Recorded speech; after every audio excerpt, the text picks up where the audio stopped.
अस्सलामुअलैकुम, don news के साथ मैं हूं समिया लियाकत और आप पर हमारा साथ इंशाल्लाह रोज़ाना शाम 6 बजे से 8 बजे तक जारी रहता है। फर्स्ट सेगमेंट में हमारी कुकिंग होती है और ये तमाम चीज़ें तकरीबन रोज़ाना की बुनियादों पर मैं इसलिए बताती हूँ कि हमारे बहुत से व्यूअर्स हैं जो हमारे रेगुलर व्यूअर्स हैं जो रोज़ाना की बुनियाद पर ये प्रोग्राम देखते हैं और बहुत से ऐसे हैं जो हमें न्यू ज्वाइन करते हैं। तो न्यू कमर्स के लिए फॉर्मेट बताना थोड़ा सा ज़रूरी हो जाता है। I do hope and I do pray कि आप बिल्कुल ठीक ठाक होंगे, खैरियत से होंगे, रोज़े भी रख रहे होंगे, इबादत भी कर रहे होंगे और तमाम वो चीज़ें जिनका हमें करने का हुक्म दिया गया है अल्लाह सुब्हाना व तआला की जानिब से वो करने की कोशिश कर रहे होते हैं। ये वो मुक़द्दस महीना होता है जिसमें फ़यूज़ बढ़ जाते हैं, बरक़ात बढ़ जाते हैं और ख़ुद ब खुद आपका जो जज्बा है नेकी का वो बढ़ जाता है। चाहे आप रास्ते में हों, ट्रैवल कर रहे हों, आप ऑफिस में हों, स्कूल में हों या आप अपने घर में ही हों, तो आपको हमसायों की फ़िक्र होती है। ड्यूरिंग ट्रैवलिंग आपको मुसाफिरों की हेल्प की फ़िक्र होती है कहीं ना कहीं कि आपको किसी तरीके से उनकी हेल्प कर दें।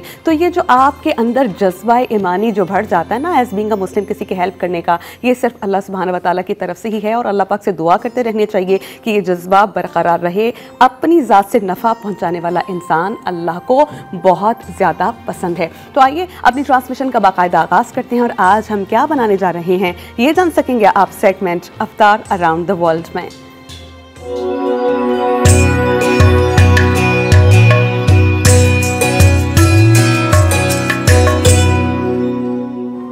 क्या पकेगा आज ये जानेंगे हम शेफ़ मोहम्मद अब्दुल मालिक से। सबसे पहले हम कहेंगे उन्हें अस्सलाम वालेकुम।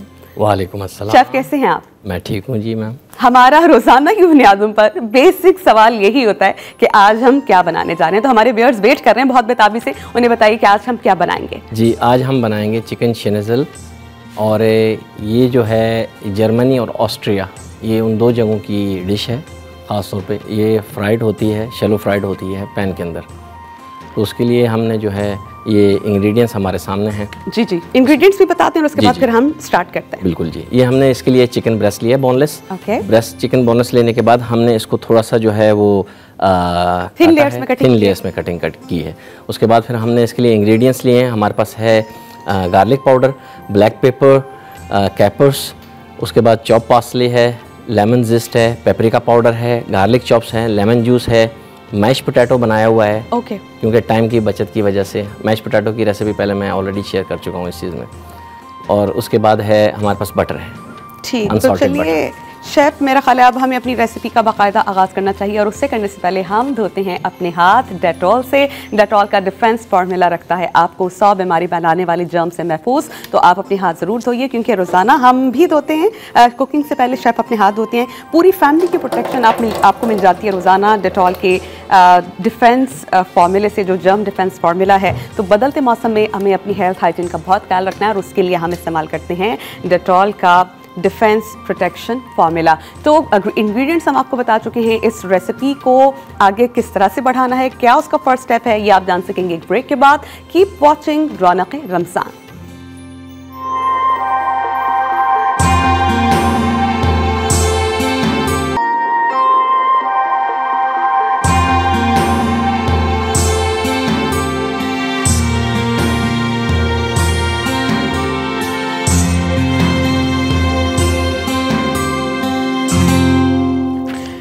Welcome back after the break. हम बना रहे हैं एक डिफरेंट रेसिपी और शेफ़ हमें इसके इंग्रेडिएंट्स बता रहे थे। शेफ़, रेसिपी का नाम और इंग्रेडिएंट्स दोबारा बता दें और साथ साथ हम इसको स्टार्ट भी करेंगे ताकि हमारे व्यूअर्स जो हैं वो देख लें कि हम किस तरह से कुकिंग करेंगे। जी, आज हम जो बना रहे हैं उसका नाम है चिकन शेनेज़ल और उसके लिए हमने लिए हैं बोनलेस चिकन ब्रेस्ट। जी, ये चिकन ब्रेस्टों को हम लोगों ने थोड़ा सा पतला किया है क्योंकि चिकन ब्रेस्ट हम नॉर्मल मुर्गी लेते हैं 1400 ग्राम की, उसमें से तकरीबन 270 ग्राम 60 ग्राम का पीस बनता है। जी, तो हमने तकरीबन 150 ग्राम। तो सबसे पहले हम क्या करेंगे वो बता दीजिए। हम सबसे पहले तो ये ब्रेस्ट हमने ले लिए बोनलेस। अब हम इंग्रेडिएंट्स की तरफ पहले जाएँ। तो ये इंग्रेडिएंट्स हमारे पास इसके लिए हैं जिसमें हमने सबसे पहले लिया है फ्लावर। इस फ्लावर के अंदर ऑल पर्पज़ फ्लावर है। इसके अंदर हम ड्राई पाउडर सब मिक्स करेंगे। चलिए मिक्स कीजिए। सबसे पहले हम ऐड कर रहे हैं इसमें गार्लिक पाउडर। जी, गार्लिक पाउडर हम ले रहे हैं तकरीबन आधा टीस्पून। ओके जी, ये हो गया। उसके बाद हम लेंगे paprika powder, sweet paprika powder. Paprika powder में भी दो किस्म के पेपरिका होते हैं, एक हॉट एक स्वीट है। ये स्वीट वाला है। उसके बाद थोड़ी सी मिठास होती है। मिठास से मुराद उसमें स्पाइसी नहीं होती, स्पाइसी कम। जी, स्पाइसी कम होता है। और इसमें सॉल्ट ऐड करें। जी, सॉल्ट ऐड कर रहे हैं जी, तकरीबन 1 टीस्पून, क्योंकि मैरिनेशन चिकन को किया नहीं है। तो इसके लिए हमें यहाँ स्ट्रॉन्ग मैरिनेशन चाहिए। इसके बाद हम लेंगे ब्लैक पेपर, ये तकरीबन 1/4 टीस्पून। ओके। इसके बाद हम इन इंग्रेडिएंट्स को मिक्स करेंगे जी।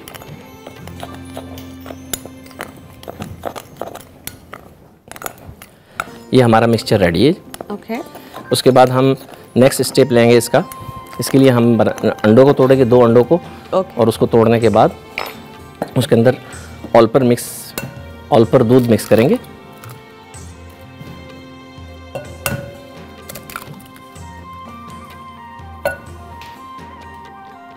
हमारे पास है पाकोला मिल्क और वो हम इसमें ऐड कर रहे हैं। जैसा कि हमने आपसे कहा था कि हम पाकोला से डिज़र्ट भी बनाते हैं।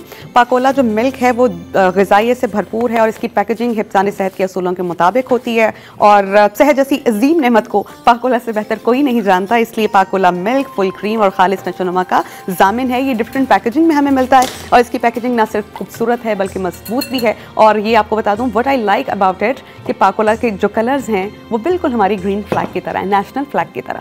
तो चलिए अब हम अपना नेक्स्ट स्टेप करते हैं। इसके बाद तीसरा स्टेप जो है वो ब्रेड क्रम्ब का है। हमने ब्रेड क्रम्ब लिया, ब्रेड क्रम्ब के साथ हम पार्मेसन चीज़ ऐड करेंगे, तकरीबन 2 टेबलस्पून पार्मेसन, 2.5 इसमें ऐड कर दिया जी। अब हमने चिकन ब्रेस्ट को हमारा ऑल पर्पस पाउडर था जिसमें हमने इंग्रेडिएंट्स मिक्स किए थे जी, उसे हमने कोटिंग करेंगे। कोटिंग करने के बाद इसको झाड़ना है हल्का सा, फिर हमने पूरे तरीके से डिप करना है एग में और फिर उसके बाद जो हमारा ये पार्मेसन चीज़ का मिक्सचर है, ब्रेड क्रम्ब्स थे, ब्रेड क्रम्ब, इसमें हमने इसकी करनी है कोटिंग करनी है जी। तमाम स्टेप्स बहुत गौर से आप देख लीजिएगा कि कहीं आपसे इसकी कोई चीज़ मिस ना हो जाए। पैन थोड़ा अगर आप साइड पे भी कर दें तो हम व्यूअर्स को दिखा सकेंगे इजीली कि हम बना क्या रहे हैं। हमने इसको अच्छे से प्रेस भी करना है ताकि अच्छे से ब्रेड क्रम्ब्स उसके साथ लग जाएं, क्योंकि नॉर्मली इट हैपन्स कि हम जब कोटिंग कर रहे होते हैं तो उसकी लेयर उस तरह बनती नहीं जिस तरह के बहुत अच्छी सी हमें रेस्टोरेंट्स में मिलती है। ये हो गया जी, सेकंड का।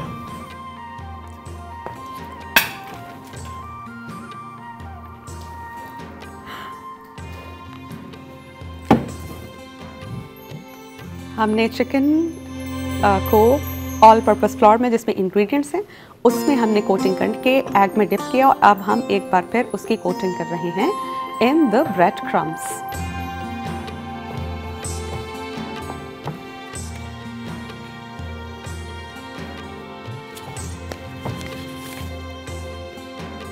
ये 2 पीस हमारे। अच्छा जी, हम आपके लिए एक बहुत ही अच्छी सी डील लेकर आए हैं।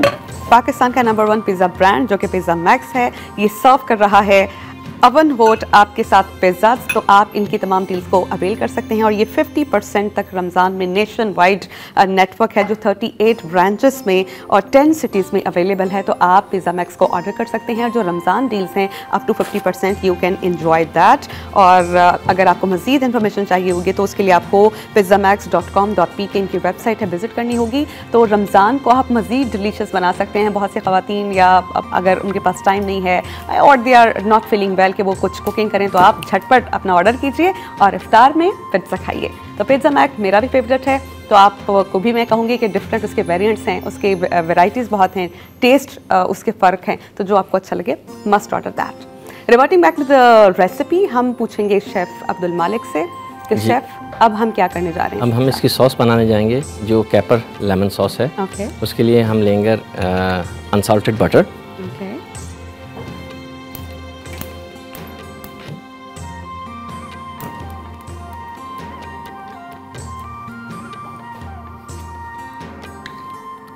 इट्स तकरीबन 2 खाने की चम्मच। ओके, 2 खाने की। और शेफ़ आपने मुझे पहले भी बताया था कि हमने बटर को जब भी कुक करना है हमेशा लाइट आंच रखेंगे, इसकी फ्लेम कम बिल्कुल रखेंगे। जी, बिल्कुल।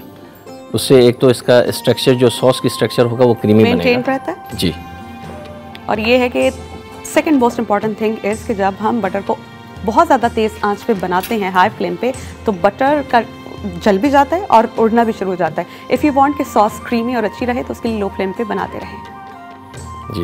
अब हम इसमें ऐड करेंगे तकरीबन ½ टीस्पून गार्लिक और 30 सेकंड्स के लिए हम इसे जो है वो बटर के साथ सौते करेंगे जब तक इसका जो है वो अरोमा उठना शुरू हो जाए।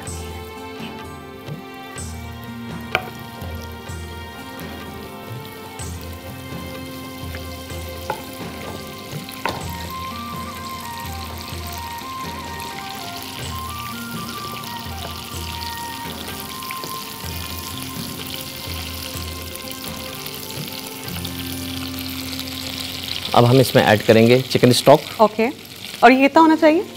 जी, ये तकरीबन 2 टेबल स्पून।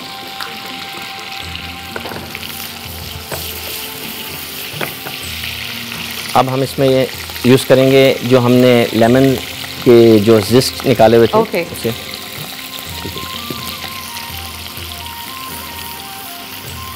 सब अगर आप शेफ़ अगर आप इसका हैंडल दूसरी तरफ कर दें तो हम अपने व्यूअर्स को दिखा सकें बहुत अच्छे से कि पैन में बन क्या रहा है, और जो क्रीमी लुक है इस सॉस की वो आप देख सकेंगे। जी, अब हम इसमें यूज़ करेंगे कैपर्स जी, जो हमारे पास मौजूद हैं हस्ब ज़रूरत। 1 टेबल स्पून बहुत है। कैपर्स इजीली मिल जाते हैं मार्केट से इस वक्त? हाँ, इस वक्त अब मिलते हैं मार्केट में। ओके। अच्छा, कैपर्स का टेस्ट थोड़ा आपको लगेगा पिकल्स जैसा। ये सॉल्ट में और विनेगर में डिप्ड होते हैं, और मुझे शेफ़ अभी बता रहे थे बिफोर स्टार्टिंग दिस सेगमेंट कि अगर इसको अलग से रखें निकाल के तो बहुत इजीली और बहुत आसानी से विद इन नो टाइम इसको फंगस लग जाती है। तो इट्स बेटर कि आप इसको अच्छी ठंडी जगह पे रखें और टिन में ही रखें। ऐसा ही है शेफ़? बिल्कुल ऐसा ही है। जी, लास्ट में हम ऐड करेंगे लेमन जूस, तकरीबन 1 टेबल स्पून। अब इसे हम थोड़ी देर ठंडा होने देंगे। अब हम आ जाते हैं फ्राई के आइटम की तरफ। चिकन की ब्रेस्ट को हम फ्राई करेंगे। ओके।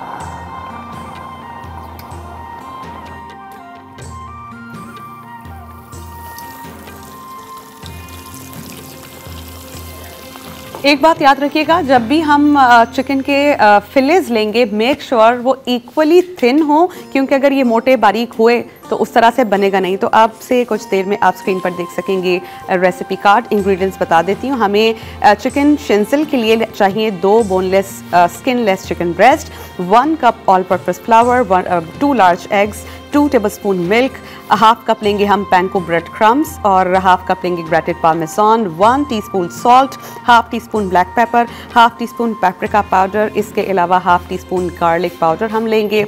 ऑलिव लेंगे फ्राइंग के लिए, ऑयल लेंगे फ्राइंग के लिए, 2 टेबलस्पून लेंगे अनसॉल्टेड बटर, और इसके अलावा हम लेंगे कैस्पर सॉस के लिए 2 tablespoon unsalted butter, 2 cloves garlic minced लेंगे। इसके अलावा कैपर्स लेंगे हम 2 टेबलस्पून, चिकन स्टॉक लेंगे, और इसके अलावा हम लेंगे 2 टेबलस्पून कैपर्स, ड्रेन होने चाहिए, रिंस्ड होने चाहिए, जेस्ट एंड लेमन जूस लेंगे, और उसके लिए हमें 1 बड़ा नींबू चाहिए होगा। इसके अलावा हम इसकी जो फिनिशिंग है वो करेंगे 2 टेबलस्पून कोल्ड बटर से, फ्रेशली पार्सले जो चॉप्ड होगा उसके साथ इसकी गार्निशिंग होगी। तो आज के इंग्रेडिएंट्स थोड़े से ज़्यादा हैं, अगर कुछ मिस हो जाए तो आप हमें कॉल कर सकते हैं @0800-144-55 पे इस रेसिपी के बारे में जान सकते हैं, और इस शो का हिस्सा बन के अपनी फरमाइश भी रख सकते हैं। जब तक चिकन फ्राई हो रहा है we will take a very short break. वापस आएंगे तो रेसिपी के अगले स्टेप और आज के ड्रिंक के बारे में शेफ अब्दुल मालिक से जानेंगे। तो कीप वॉचिंग रौनक-ए-रमज़ान।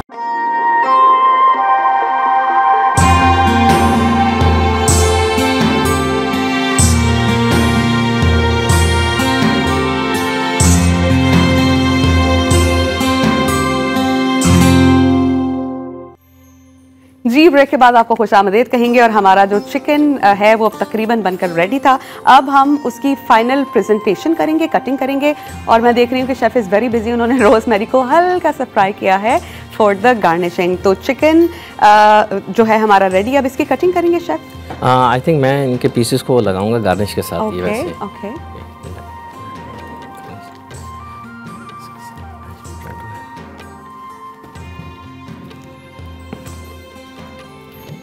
चिकन शेंसल हमने आप बनाया है आज विद लेमन कैपर सॉस, और सॉस भी हमने आपको बनाना सिखाई। इफ़ आपको लगता है कि कोई ऐसा पार्ट आपकी रेसिपी का मिस हो गया है तो you can call us at 0800-144-55 और आप पूछ सकते हैं। अब मैं देख रही हूँ कि शेफ़ जो हैं वो बहुत ज़्यादा बिजी हैं। मैश पोटैटो उन्होंने सर्व करने थे, और वक्त की चूँकि किल्लत थी वो ऑलरेडी बनाकर लाए हैं। And as you all know कि जो मैश पोटैटोस हैं these are very easy to make, तो वो उन्होंने बना दिए हैं पहले ही, और आपको पहले भी सिखा चुके हैं।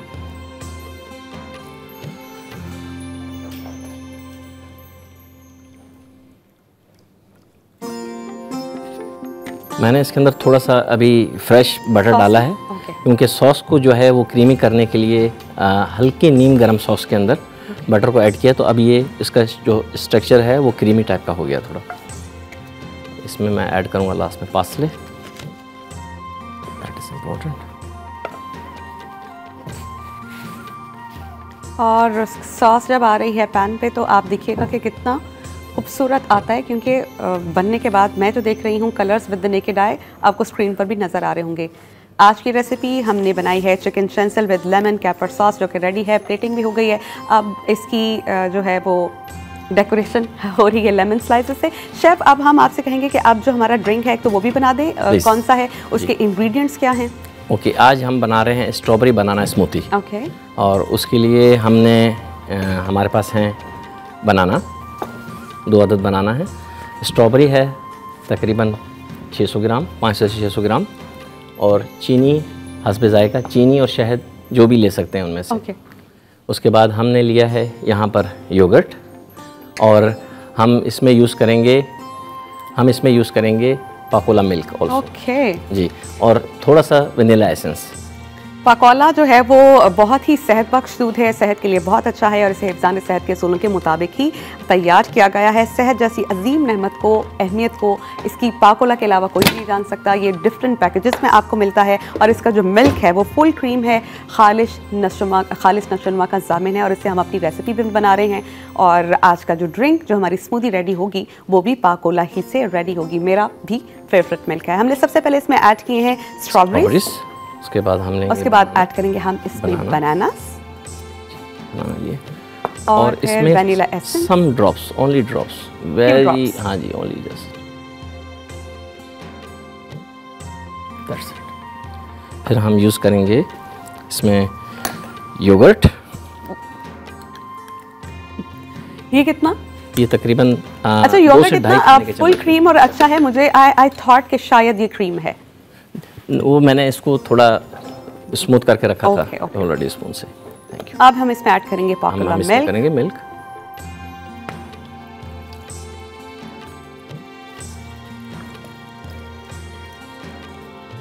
पाकोला से हम आज की अपनी स्मूदी और ड्रिंक रेडी कर रहे हैं। आप इंग्रेडिएंट कार्ड स्क्रीन पर देख सकते हैं। हम स्ट्रॉबेरी लेंगे 1 कप, बनाना 2 लेंगे, क्रीम लेंगे 1 पैक, वनीला एक्सट्रैक्ट तकरीबन जो है 2 से 3 ड्रॉप्स या हाफ टी स्पून, और उसके बाद आइस क्यूब एज रिक्वायर्ड। और उसके बाद हम करेंगे इसकी ब्लेंडिंग और हमारा drink within no time तैयार हो जाएगा। जो हम कहते हैं ना, ग़िज़ा से भरपूर डिशेस और ड्रिंक्स आपके लिए लेकर आएँ। तो अब हम ब्लेंडर में अपनी स्मूदी बनाने जा रहे हैं, वो भी आप देखिएगा, और उसके बाद हम इसको सर्व करेंगे।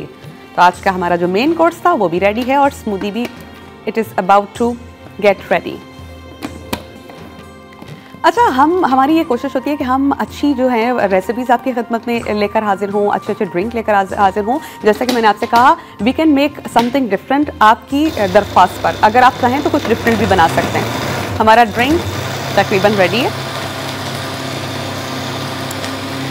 शेफ़ मोहम्मद अब्दुल मालिक को हम कहेंगे थैंक यू। उन्होंने आज स्ट्रॉबेरी बनाना स्मूदी हमें बनाना सिखाया और चिकन शेंसल भी हमें बनाना सिखाया। बहुत अच्छी रेसिपी है। शेफ़, आपको थैंक यू कहेंगे। Thank you so much for being the part of this show. एक ब्रेक लेंगे और ब्रेक के बाद जब आपकी खिदमत में हाजिर होंगे तो फिर अपनी गुफ्तगू के सिलसिले को आगे बढ़ाएंगे। और आज का उन्वान है फतह मक्का। Keep watching Raunaq Ramzan.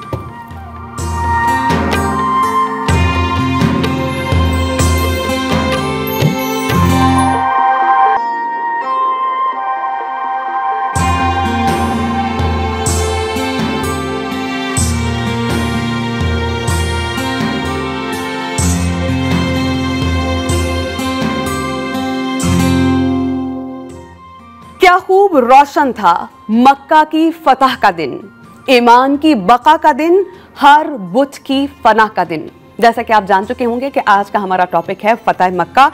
हिजरत के 8वें साल रमज़ान उल मुबारक में आसमान और ज़मीन पर ऐसी शानदार अजीम फतह देखी गई जिसकी हिस्ट्री में कोई मिसाल नहीं मिलती। फतह मक्का, जिसे फतह मुबीन भी कहा जाता है, ये अहद नबी का एक ऐसा ग़ज़वा है जिसमें अल्लाह के नबी हज़रत मोहम्मद सल्लल्लाहु अलैहि वसल्लम एक फ़ातिह की हैसियत से मक्का में दाखिल हो रहे हैं। लेकिन लश्कर इस्लाम जो 1000 मुसलमानों पर मुश्तमिल था, बग़ैर किसी मज़ाहमत के, बग़ैर किसी लड़ाई के आगे बढ़ता चला जाता है। माँ सिवाय एक छोटी सी मज़ाहमत के जो काफिले में देखने में आई थी। ये सिर्फ एक मामूली सी जगह पर हुई थी। ये एक अजीम फतह है। ये वही लश्कर था जो मक्का में एंटर हुआ। हज़रत मोहम्मद सल्लल्लाहु अलैहि वसल्लम इसके सरबराह थे। नबी करीम सल्लल्लाहु अलैहि वसल्लम को मक्का से हिजरत करना पड़ी इन्हीं लोगों की वजह से कि वो उनके शर से बहुत तंग थे। ये वही मक्का है जहाँ पर नबी करीम सल्लल्लाहु अलैहि वसल्लम को रात की तारीकी में निकलना पड़ा। आप पर मक्का की ज़मीं तंग कर दी गई। आपको तवाफ से रोका जाता। जब आप नमाज अदा कर रहे होते तो आप पर ओजड़ी डाल दी जाती। जब आप गुजर रहे होते तो आप पर कूड़ा फेंका जाता। आप पर तंज कसे जाते, तमस्खुर उड़ाया जाता और औबाश नौजवानों के आपके पीछे लगा दिया जाता। आप पर पत्थर बरसाए जाते इस कदर कि आपके जिस्म मुबारक से लहू बहना शुरू हो जाता और आपके जूते खून से भर जाते। अब जब हज़रत मोहम्मद सल्लल्लाहु अलैहि वसल्लम वापस गए हैं तो लोग डर और खौफ से कांप रहे हैं। लेकिन आलम देखिए कि हज़रत मोहम्मद सल्लल्लाहु अलैहि वसल्लम मक्का में दाखिल हुए। लोगों को जब इत्मीनान हो गया तो हज़रत मोहम्मद सल्लल्लाहु अलैहि वसल्लम ने काबे का तवाफ़ किया। फिर एंटर होते हैं आप काबा के अंदर और वहाँ पर मौजूद बुतों को गिराते चले जाते हैं और साथ ही साथ आप ये पढ़ते चले जाते हैं कि हक़ आन पहुंचा और बातिल मिट गया। और यकीनन बातिल मिटने ही की चीज़ थी। फिर कहा हक़ आ चुका और बातिल में ना कुछ शुरू करने का दम है ना दोबारा करने का। अब जब नबी करीम सल्लल्लाहु अलैहि वसल्लम ने खाना काबा को बुतों से पाक कर दिया, काबा के अंदर नवाफिल अदा कर दिए और बाहर तशरीफ़ लाए, तो जब खुतबा दिया तो आपने इरशाद किया कि ए कुफ़ारे मक्का, आप उनसे इरशाद कर रहे थे कि बोलो तुमको कुछ मालूम है कि आज मैं तुमसे क्या मुआमला करने वाला हूँ। ये वही लोग जो खाइफ थे, डरे हुए थे कि पता नहीं हज़रत मोहम्मद को हमने किस तरह की अजियतें दी हैं और आज तो पता नहीं हमारे साथ क्या होगा। फिर कुफारे मक्का ने उनसे कहा आप सल्लल्लाहु अलैहि वसल्लम करम वाले भाई हैं और करम वाले भाई के बेटे हैं। तो नबी करीम सल्लल्लाहु अलैहि वसल्लम जिसे अल्लाह सुब्हानहू व तआला ने तमाम जहानों के लिए रहमत बनाकर भेजा है, आपने इरशाद फरमाया आज तुम पर कोई इल्ज़ाम नहीं, जाओ तुम आज़ाद हो। और गैर मुतवक्के तौर पर जब यह ऐलान सुना कुफारे मक्का ने तो वो जौक दर जौक दायरा इस्लाम में दाखिल हो गए। उन्होंने नबी करीम सल्लल्लाहु अलैहि वसल्लम के हाथ पर बैत की और फ़तह मक्का के रोज़ 2000 अफराद ईमान ले आए। और इस फ़तह का जिक्र हमें कुरान करीम फ़ुरक़ान हमीद की सूरह नस्र में मिलता है, जिसकी ट्रांसलेशन मैं आपकी समातों की नज़र करूँगी। इरशाद फरमाया कि जब अल्लाह की मदद और फतह आए और लोगों को तुम देखोगे कि अल्लाह के दीन में जौक दर जौक दाखिल होते हैं तो अपने रब की सना करते रहो, उसकी पाकी बयान करो और उससे बख्शिश चाहो, बेशक वही तौबा कबूल करने वाला है। उफ़्वो दरगुजर, मुआफ़ कर देना या भाईचारे का इतना बड़ा पैगाम या इतनी बड़ी मिसाल हमें हिस्ट्री में कभी देखने को नहीं मिलती। नबी करीम सल्लल्लाहु अलैहि वसल्लम ने 3 साल शाब बिन अबी तालिब में गुजारे, खाने पीने से महरूम रहे और गम की वजह से उनकी क्या कैफियत थी, लेकिन इसके बावजूद आप आए और आपने कुफ़ारे मक्का को मुआफ़ कर दिया। ये कितनी बड़ी फतह थी, इस पर हम डिटेल से बात करेंगे। हम एक ब्रेक के बाद हमारे इस्लामिक स्कॉलर्स मुफ्ती नूर रहमानी साहब और डॉक्टर सरवत अस्करी साहबा ज्वाइन करेंगे, तो उनसे हम इस पर बात करेंगे। Keep watching Raunaq Ramzan.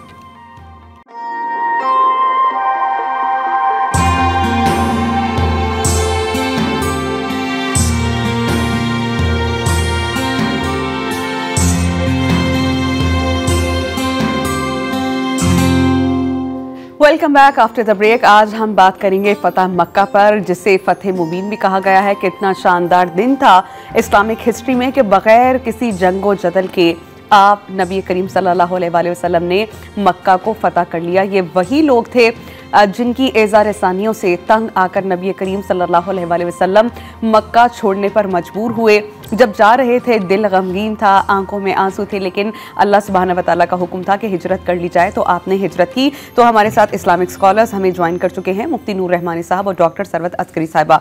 मुफ्ती साहब, सबसे पहले बजाय इसके कि हम फ़तह मक्का पर बात करें, ज़रा थोड़ा सा रिवर्स अगर हो, थोड़ा सा पीछे जाएँ, तो हम ये जानना चाहेंगे सबसे पहले कि नबी करीम सल्लल्लाहु अलैहि वसल्लम को अपना जान बहुत पसंद करते थे मक्का को। उसे कहते थे कि मेरा कल्ब है, मेरा दिल है, मेरी जान है। मक्का को उनको छोड़ना पड़ा, वो किस तकलीफ़ में थे जब वो मक्का छोड़ रहे थे और किन वजूहात की बना पर उनको छोड़ना पड़ा? नहमदु व नुसल्ली अला रसूलिहिल करीम, अम्मा बाद, फ़अऊज़ु बिल्लाहि मिनश शैतानिर रजीम, बिस्मिल्लाहिर रहमानिर रहीम। तमाम तारीफ़ें अल्लाह सुब्हानहू व तआला के लिए और दुरूद व सलाम अल्लाह के रसूल हम सब के आका हुज़ूर मोहम्मद मुस्तफ़ा सल्लल्लाहु अलैहि व आलिहि वसल्लम। नबी पाक सल्लल्लाहु अलैहि वसल्लम की पैदाइश मक्कातुल मुकर्रमा में हुई। नबी अलैहिस्सलाम को सबसे ज़्यादा महबूब जो शहर वो मक्का था। आका अलैहिस्सलाम वहीं पले बड़े, वहीं परवरिश पाई, वहीं जवान हुए। मगर जब आपने ऐलान नबूवत किया तो जितने कुफ़ार थे वो आपके दुश्मन हो गए, और इतने दुश्मन हो गए कि कभी आपके रास्ते में कांटे बिछाते, कभी आप पे संगबारी करते, कभी आप पर ताने करते, आपके साथियों को पर तशद्दुद करते, और यहाँ तक कि नबी अलैहिस्सलातु वस्सलाम 13 साल गुजर चुके हैं ऐलान नबूवत के, और अल्लाह की तरफ से हुक्म आया कि आप मक्का की तरफ, मक्के से मदीना की तरफ हिजरत करें। सानियस नई इज़ मफ़लग़ार इस यक़ूल लिसाहिबिल्लाह तहज़न इन्नल्लाह मअना, कुरान की आयत है कि अल्लाह सुब्हानहू व तआला के हबीब ने हज़रत अबू बकर सिद्दीक़ रज़ियल्लाहु तआला अन्हु और एक ग़ुलाम के साथ आपने हिजरत की और आप निकले, और अबू बकर सिद्दीक़ आपके साथ थे। नबी अलैहि सलाम के कभी दाएं तरफ अबू बकर सिद्दीक़ चलते, कभी बाएं तरफ चलते, कभी आगे चलते, कभी पीछे चलते। तो रसूल पाक ने पूछा, अबू बकर तुम ये इस तरफ किस तरह क्यों चल रहे हो? तो फरमाया, ए या रसूल अल्लाह सल्लम, मैं आपके दाएं बाएं आगे पीछे से चलता हूँ। जब मेरे दिल में ख्याल आता है कि दाएं तरफ से हमला हो सकता है, मैं दाएं तरफ हो जाता हूँ। जब बाएं तरफ हो सकता है तो मैं बाएं तरफ हो जाता हूँ। मुझे ऐसा लगता है आगे से हमला होगा तो मैं आगे की तरफ हो जाता हूँ। मुझे ऐसा लगता है पीछे की तरफ होगा तो मैं पीछे की तरफ होता हूँ। नबी अलैहिस्सलाम ने गारे सौर में जाके आप वहाँ ठहरे, और फिर एक मकड़ी को अल्लाह ने हुक्म दिया, उसने जाला बना दिए। कबूतर कहते हैं कि आज भी जो मक्के के अंदर जो कबूतर हैं, जो खाने काबा का तवाफ भी करते हैं, वो उसी नस्ल के कबूतर हैं कि जो गारे सौर में नबी अलैहिस्सलाम की अल्लाह ने हिफाजत के लिए वहाँ उनका जोड़ा बिठाया था, और उसमें से अंडे और जो बच्चे बाद में निकले थे, ये उस कबूतर की नस्ल में से। और फिर आका इस्लाम मदीने तशरीफ़ ले गए। ठीक 8 साल के बाद फ़तह मक्का होती है, और 8 साल यानी कि 2 साल पहले रिवर्स चले हैं, सन 6 हिजरी में नबी इस्लाम जब मदीने तशरीफ़ लाए, तब से इस्लामी साल का आगाज़ हुआ। और फिर सन 6 हिजरी के अंदर सुलह हुदैबिया होती है, जिसमें बाज़ार ऐसा लगता था कि मुसलमान थोड़े नरम पड़ गए, मुसलमान थोड़े कमज़ोर हो गए, मगर अल्लाह सुब्हानहू व तआला के नबी ने, अल्लाह ने एक फ़तह मुबीन अता फ़रमाई, और उसमें शराइत तय की गई। वो लोग कुफ़ार जो नबी अलैहिस्सलाम की बारगाह में आते मदीने, नाज़रीन यहाँ तवज्जो रखिएगा, हुजूर का इखलास देखते, हुजूर का अखलाक देखते, हुजूर का किरदार देखते, हुजूर का बात करने का अंदाज़ देखते, हुजूर के बात करने के अंदाज से वो सारे कुफ़ार नरम दिल हो जाते और बाद में कलमा पढ़ लेते। यानी कि वो आते थे काफिर होकर, जाते थे मोहम्मद रसूलुल्लाह के ग़ुलाम बनकर। ठीक, और मैं ये जानना चाह रही हूँ कि मदीना में उन्होंने क्या सोबतें बर्दाश्त की, और चूंकि आपने जिक्र किया था ज़िला सुलह हुदैबिया का, मैं ये भी जानना चाहूँगी कि ये मुआहिदा क्या था, और इसके तोड़ने के बाद ही फिर नबी करीम को हुक्म मिला कि अब आप मक्का की तरफ। देखिए, कुरान मजीद फ़ुरक़ान हमीद का इसका पूरा एक तज़किरा, ये ख्वाब था जो अल्लाह के नबी सल्लल्लाहु अलैहि वसल्लम देखा था कि हम जो है वो उम्रा करने जा रहे हैं। मज़े की बात ये कि जब सब ये निकले हैं उम्रे की हालत एहराम में, अब अल्लाह के नबी चलें तो लश्कर बन गया मक्के की तरफ। सन 6 हिजरी की बात है, और दीगर लोग भी साथ हो गए, बड़ा रश हो गया। मक्के वाले ने कहा कि आप हमला कर देंगे। अल्लाह के नबी ने फरमाया नहीं, मैं तो उम्रा करना। फरमाया ठीक है, आप इस साल नहीं, आप अगले साल उम्रा करने आएंगे, और आपकी हमारा कोई ग़ुलाम भागेगा, कोई मुसलमान भाग के आपकी तरफ आएगा, आप वापस कर देंगे। हमारा कोई बंदा गया तो हम वापस नहीं करेंगे, आपके बंदे को वापस नहीं करेंगे, लेकिन आपका बंदा आप वापस करना होगा। और ये भी था कि जो हमारे हलीफ हैं, हम इस तरफ से आप पे हमला नहीं करेंगे, जो हमारे हलीफ हैं वो हमारे आपके भी हलीफ होंगे, जो हमारे हलीफ हैं वो आपके भी हलीफ होंगे। ये तय आ गया। हज़रत उमर बिन ख़त्ताब रज़ियल्लाहु तआला सुन के जलाल में आ गए थे। हज़रत अली मौलाए कायनात ने सब कहा गया कि रसूल का नाम मिटाओ, तो आपने फरमाया अल्लाह के अभी मैं नहीं मिटा सकता, आप मिटाओ। अल्लाह के नबी सल्लल्लाहु अलैहि वसल्लम ने वो मिटाया था। यहाँ तवज्जो रखिएगा, सुहेल जो ये बाद में मुसलमान भी हो गए, वो आए कुफ़ार की मक्का की तरफ से नबी इस्लाम को देखने के लिए, बात करने के लिए। तो नबी के साथ सहाबा बैठे थे, हुज़ूर अलैहिस्सलाम वज़ू फरमा रहे थे, पानी नीचे गिर रहा था, तो हुज़ूर के सहाबा बढ़ चढ़कर उस पानी को अपने हाथों से अपने चेहरे पे मल रहे थे कि मुस्तफ़ा करीम के हाथ का जो पानी वो बाबरकत ज़मीन बना गिरे। सुहेल ने जाकर कहा अपने सरदारों से कि तुम किन से लड़ रहे हो? मैंने कैस कसरा के बादशाहों के महलात देखे, मैंने बड़े बड़े बादशाहों को देखे, मगर मोहम्मद जैसा बादशाह कोई नहीं देखा। जो उनके ग़ुलाम, जो उनके साथी हैं कि वो पानी गिरने नहीं देते, वो हुजूर बैठे तो सब बैठ जाते हैं, हुजूर खड़े होते पूरा लश्कर खड़ा हो जाता है। मोहम्मद जैसे ग़ुलाम, मोहम्मद जैसे जो साथी हैं, मोहम्मद के जो चाहने वाले हैं, इस पूरी कायनात में नहीं है। आपा, मैं आपसे जानना चाहूँगी, नबी करीम सल्लल्लाहु अलैहि वसल्लम जब मक्का आए, किस कदर खौफ और हैबत में मुब्तला थे मक्का के सरदार, और जब वो एंटर हो रहे थे मक्का में क्या शान, क्या जलाल थी उनके लश्कर की, जो शुरू तो हुआ था 8 से, फिर 10 और फिर कुछ रिवायतों में आता है कि 12,000 का लश्कर था, क्योंकि लोग उनके ग्रुप में ऐड होते चले जा रहे थे when they were marching to Mecca. बिस्मिल्लाहिर्रहमानिर्रहीम, अस्सलाम वालेकुम। मैं आप सबको माह रमज़ान मुबारक की बहुत ज़्यादा मुबारकबाद पेश करना चाहती हूँ। परवरदिगार आलम से यही दुआ है कि रब्बुल आलमीन ने इस माह रमज़ान मुबारक को हम सब के लिए बरकतों, रहमतों और सादतों का ख़ज़ीना बना दे, आमीन या रब्बुल आलमीन। और आज बात हो रही है फ़तेह मक्का पर, मगर फ़तेह मक्का से पहले क्योंकि मौलाना साहब ने हिजरत का तज़किरा किया, लिहाजा मैं जब हिजरत की बात सुनती हूँ या सोचती हूँ तो मुझे खुद ब खुद हज़रत अबू तालिब की याद आती है, जो कि हुज़ूर नबी करीम सल्लल्लाहु अलैहि वसल्लम के चचा थे। और उन्होंने वक्त आखिर अपनी वसीयतों में ये फरमाया था कि ए मेरे भतीजे, अब आप हिजरत कर लीजिएगा, इसलिए कि अब आपको मक्के में कोई मेरे जैसा निगहबान न होगा। तो और हज़रत अबू तालिब की मौलाना मौदूदी ये लिखते हैं अपनी किताब में कि हज़रत अबू तालिब जैसा ही मुफक्किर और दानिश्वर साहिब बसीरत ऐसी वसीयत कर सकता था, इसलिए कि कोई नहीं जानता था कि मक्के मुअज़्ज़मा को नबी करीम सल्लल्लाहु अलैहि वसल्लम छोड़ेंगे और हिजरत करेंगे, और उसके बाद मदीना मुनव्वरा जो कि यसरब था पहले, वो फिर रसूल के कदमों की बरकत से मदीना बनेगा, मदीना बन के मुनव्वरा बनेगा। और वहाँ पर पूरे हिजरी साल का जो कैलेंडर हमको नज़र आता है, पूरी की पूरी हिजरी तारीख़ उसके ऊपर मबनी है। तो यकीनन हिजरत से हमें पूरी हिजरी साल की तारीख़ मिलती है। और उसके बाद हुज़ूर नबी करीम सल्लल्लाहु अलैहि वसल्लम फ़ातिह मक्का की हैसियत से मक्के में दाखिल हुए। आका सल्लल्लाहु अलैहि वसल्लम जब मक्के में दाखिल हुए तो रिवायत ये कहती है कि हुज़ूर, जिस तरह मौलाना साहब ने बताया कि हुज़ूर नबी करीम सल्लल्लाहु अलैहि वसल्लम जो कि मक्के में उनके जान के दुश्मन थे और जिन्होंने हुज़ूर नबी करीम सल्लल्लाहु अलैहि वसल्लम पर पत्थर भी बरसाए, कांटे भी उनके रास्ते में बिछाए, आका सल्लल्लाहु अलैहि वसल्लम जब मक्के में दाखिल हुए तो अमन का सफ़ेद परचम लहराते हुए दाखिल हुए। यानी दुनिया में कोई ऐसा इनकलाब नज़र नहीं आता, इसलिए कि इनकलाब के रास्ते में हमेशा कहकशाएँ नहीं होती, इनकलाब के रास्ते में फूलों के गुंचे नहीं होते, इनकलाब के रास्ते में सरों के मीनार से इस्तादा होते हैं।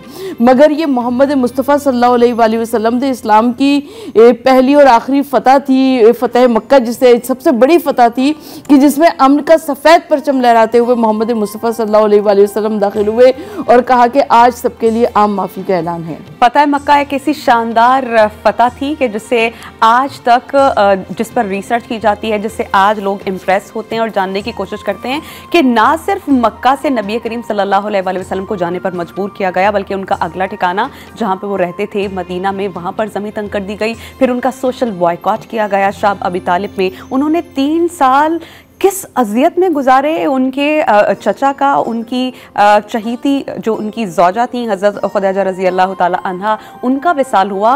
उन्होंने आमुल हुज़न यानी गम का साल उस साल को करार दिया। तो वर्स्ट अगर साल कहा जाए उनको उनकी ज़िंदगी की, तो बिल्कुल गलत नहीं होगा, क्योंकि जितनी सौबतें वो बर्दाश्त कर सकते थे उन्होंने इन 3 सालों में की। और उसके बाद when he is coming back to Mecca, तो जिन्होंने जुल्म ढाए थे उनके पैर कांप रहे थे, उनके दिल कांप रहे थे, कलेजा फटने को था कि कहीं नबी करीम आए तो पता नहीं हमारे साथ क्या होगा। इस पर हम बहुत डिटेल से अपने इस्लामिक स्कॉलर से जानेंगे कि नबी करीम की हैबत कैसी थी और उनका जो रहमत थी, शफ़क़त थी, वो कैसी थी। लेकिन एक ब्रेक के बाद।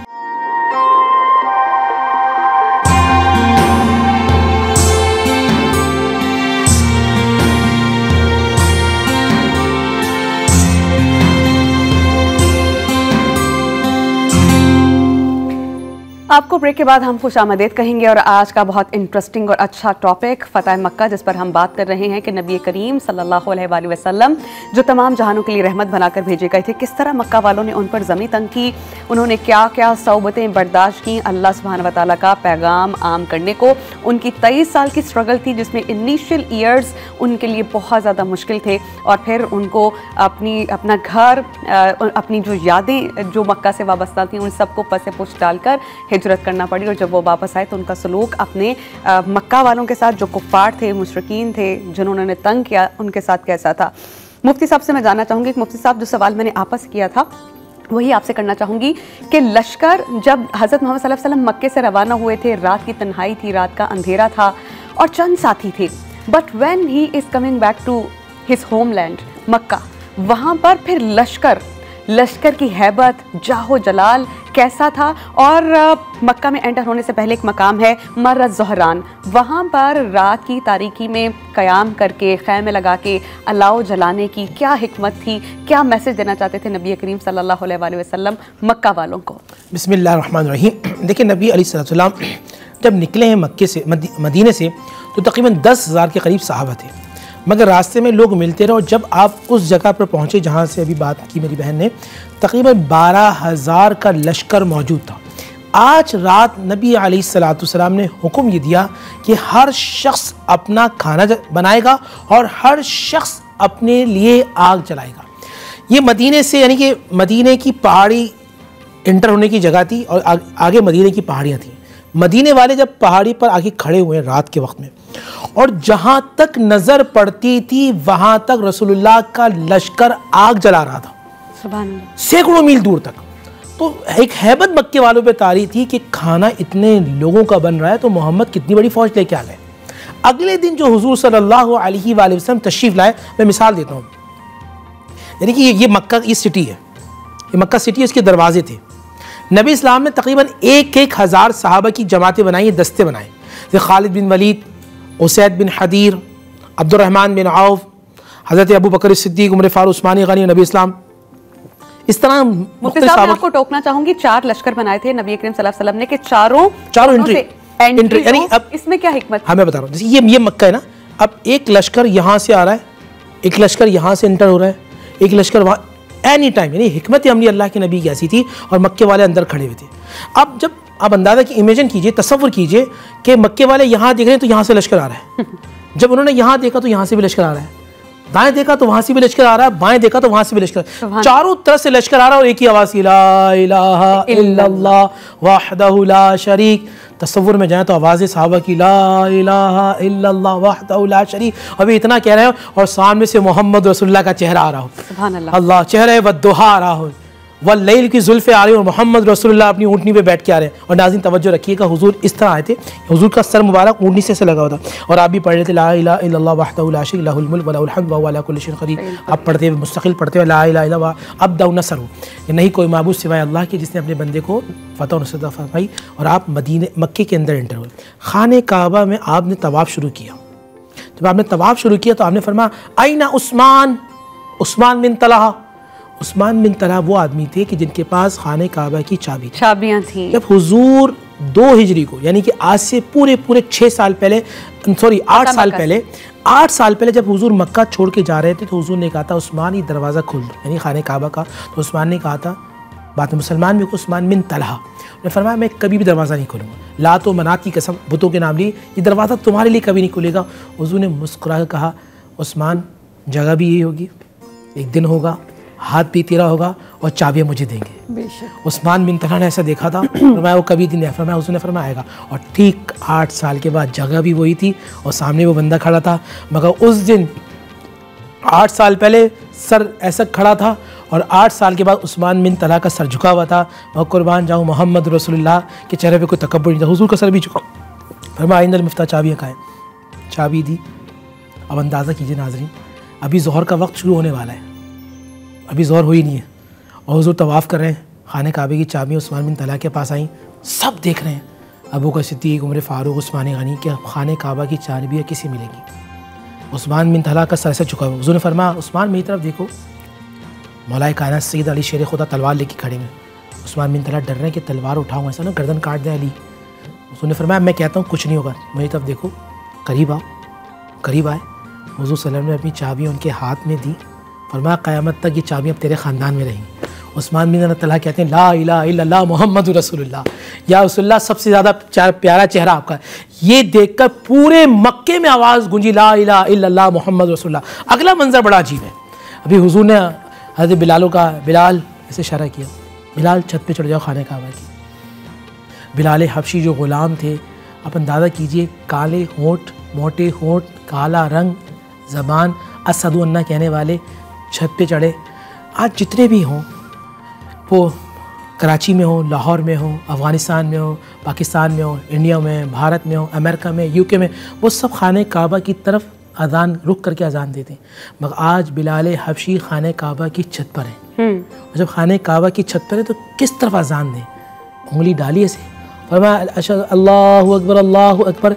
जहाँ रसूलुल्लाह तवाफ़ करते रहते बिलाल हबशी का चेहरा होता और बिलाल हबशी मुड़ मुड़ कर बताते रहते कि मेरी डायरेक्शन ये है, मेरी डायरेक्शन ये। ठीक है, हम इस पर मज़ीद बात करेंगे। बहुत उन्हीं लम्हात में और उसी कैफियत में हम सब खो गए थे। तो फतह मक्का कितना अहम दिन है इस्लामिक हिस्ट्री में, हम जानेंगे एक ब्रेक के बाद। Keep watching Raunaq Ramzan.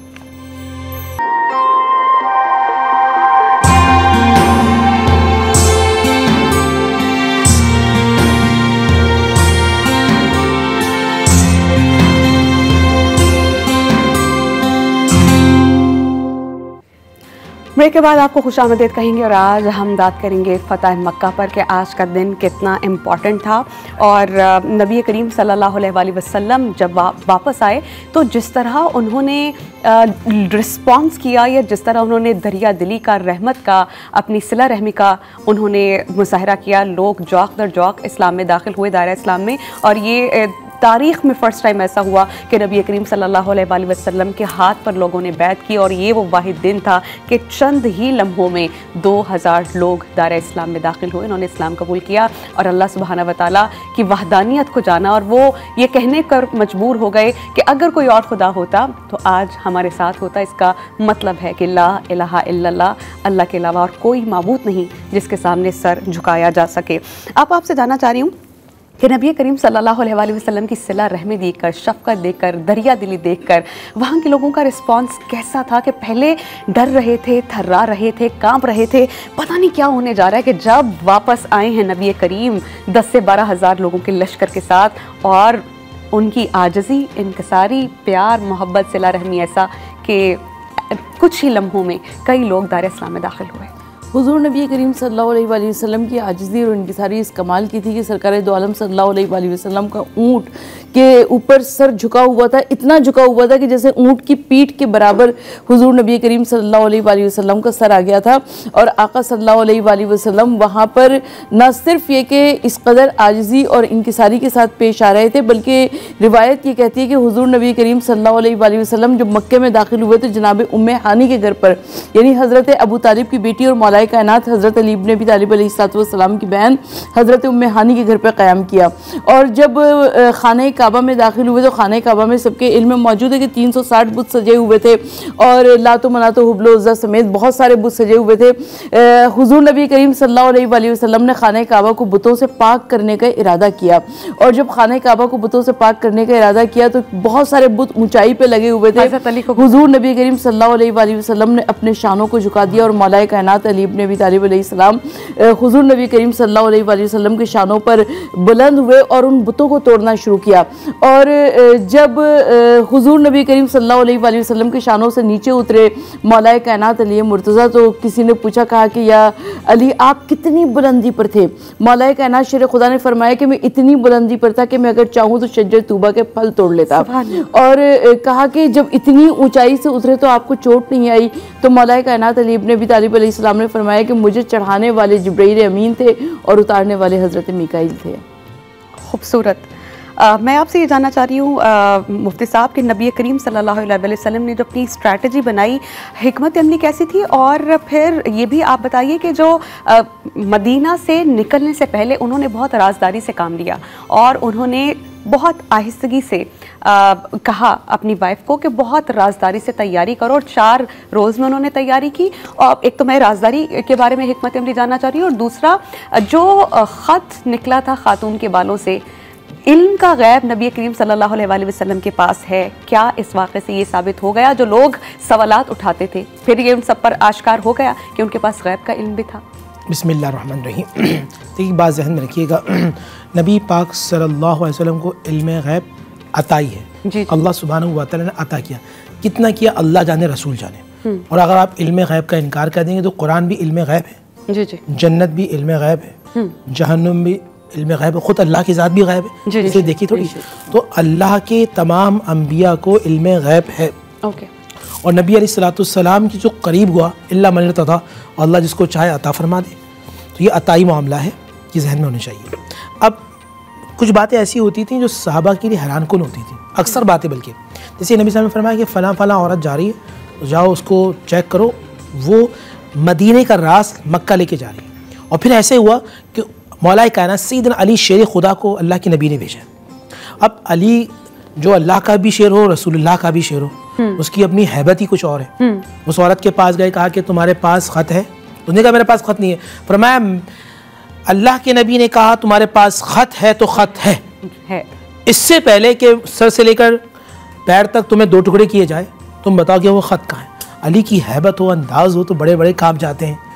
आज भी खैबर कांप जाता है अली की हैबत से। वो तो फिर एक औरत थी, अपनी चुटिया खोली और कहा कि ये ख़त है, अल्लाह के नबी सल्लल्लाहु अलैहि वसल्लम ने जो कहा था वो सच हो गया। और ख़त का मतन मैं आपसे जानना चाहूंगी कि जो सहाबी रसूल थे, असल में जो सहाबी थे ना, उनका नाउज़ुबिल्लाह ये नहीं था कि वो कोई नाउज़ुबिल्लाह कोई ख़बरें लीक कर रहे हैं, बल्कि मकसद ये था कि देखो मोहम्मद सल्लल्लाहु अलैहि वसल्लम बड़े लश्कर को लेकर जा रहे हैं, अब नहीं मालूम कहाँ जा रहे हैं, लेकिन मुझे ऐसा लगता है शायद मक्का जाए, तो तुम्हारे मेरी जो फैमिली मक्के के अंदर है, तुम उनकी हिफाजत करना, ये एक खास मकसद। ओके। मकसद ये था कि मेरी फैमिली को हिफाजत करना। और तो नबी इस्लाम की बारगाह में आया, जब हुजूर की पूछा कि तुमने क्या किया, सारे साहबा ने तलवारें खींची, तो हुजूर ने फरमाया नहीं, इसकी बात सुनो और ये सच क्या है। अब नबी इस्लाम ने अम्मा आयशा सिद्दीक़ा तैयबा ताहिरा रज़ियल्लाहु अन्हा कहा था कि हम जा रहे हैं, बताया किसी को नहीं था कहाँ जा रहे हैं। एंड तक देखिए, मैं मिसाल देता हूँ, जैसे कि ये मक्के का रास्ता है ना, ये मदीने से मक्का का रास्ता है। हुजूर इस तरह गए और इस तरह जाने के बाद इस तरह क्रॉस किया। नहीं, एंड तक किसी को नहीं मालूम था कि हुजूर सल्लल्लाहु अलैहि वसल्लम जा कर रहे हैं।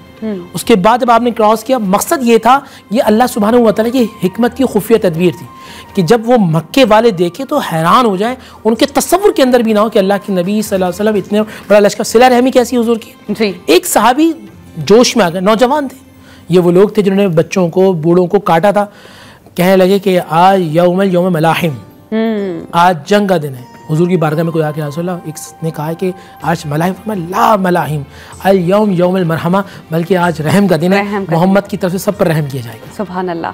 पता है मक्का पर नबी करीम सल्लल्लाहु अलैहि वसल्लम की शफ़क़त, सिला रहमी किस कदर थी, किस तरह लोग उनसे इम्प्रेस्ड हैं, और आज भी हिस्ट्री में इस दिन को कितनी अहमियत हासिल है। और ना सिर्फ मुसलमान बल्कि बहुत से गैर मुस्लिम मज़ाहिब से ताल्लुक़ रखने वाले अफराद भी इस पर आज भी रिसर्च कर रहे हैं। और देखिए नबी करीम सल्लल्लाहु अलैहि वसल्लम की शान कि आज भी उन्हें बुलंद मर्तबा ही पाते हैं। मज़ीद इस पर बात होगी, लेकिन एक ब्रेक के बाद।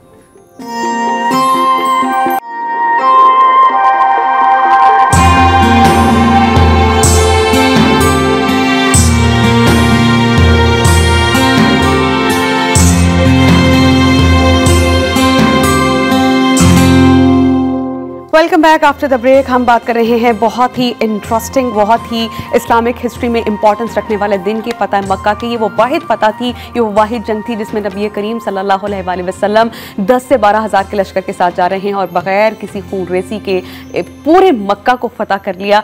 सिर्फ एक मकाम पर हल्की सी झड़प हुई थी जिसमें से चंद अफराद कत्ल हुए थे। मैं आपा से जानना चाहती हूँ कि आपा, नबी करीम सल्लल्लाहु अलैहि वसल्लम ने जिस सिला रहमी का मुज़ाहरा किया, हमारे लिए उसमें क्या लेसन है? आज तो छोटी छोटी बात पर एक दूसरे के दस्तों गिरेबा हो जाते हैं और वो बात फिर सदियों तक, सालों तक, सदियों तो खैर एक गलत मैंने लफ्ज़ कह दिया, सालों तक वो बात दिल में रखी जाती है और फिर जब तक बदला ना ले लिया जाए दिल को चैन नहीं आता ऐसे लोगों के। लक़द काना लकुम फ़ी रसूलिल्लाहि उस्वतुन हसना, यानी रसूलुल्लाह सल्लल्लाहु अलैहि वसल्लम की ज़िंदगी सीरत हम सब के लिए नमूने अमल की हैसियत रखती है। तो अगर आका सल्लल्लाहु अलैहि वसल्लम की पूरी ज़िंदगी को हम नमूने अमल समझें तो हुज़ूर नबी करीम सल्लल्लाहु अलैहि वसल्लम की ज़िंदगी क्या है और हमारा तर्ज़ अमल क्या है। और मुझे ये कहने की इजाज़त दीजिए कि हुज़ूर नबी करीम सल्लल्लाहु अलैहि वसल्लम अपनी जान के दुश्मनों को माफ़ करते हैं, जो कि उनके खून के प्यासे थे। हुज़ूर नबी करीम सल्लल्लाहु अलैहि वसल्लम उनको माफ़ करते हैं। हुज़ूर नबी करीम सल्लल्लाहु अलैहि वसल्लम ने एक ज़हनी और फ़िक्री इनकलाब वहाँ पर मक्के की सरजमीन पर बर्पा किया, यानी वो अफराद जो कि 360 बुतों को पूजा किया करते थे उनको खुदाए वहदहू ला शरीक के परचम तले एक कर दिया। हुज़ूर नबी करीम सल्लल्लाहु अलैहि वसल्लम ने वो अफराद जो कि खाने पीने के बहुत ज़्यादा रसिया थे उनको रोज़े का खूगर बना दिया। हुज़ूर नबी करीम सल्लल्लाहु अलैहि वसल्लम ने उनको नमाज का आदी बना दिया।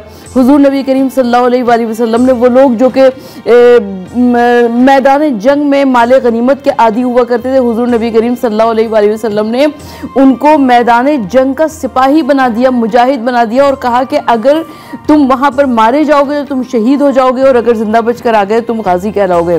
तो यकीनन ये इतनी अजीम फतह है कि जिसकी नज़ीर तारीख़ आलम पेश करने से कासिर है।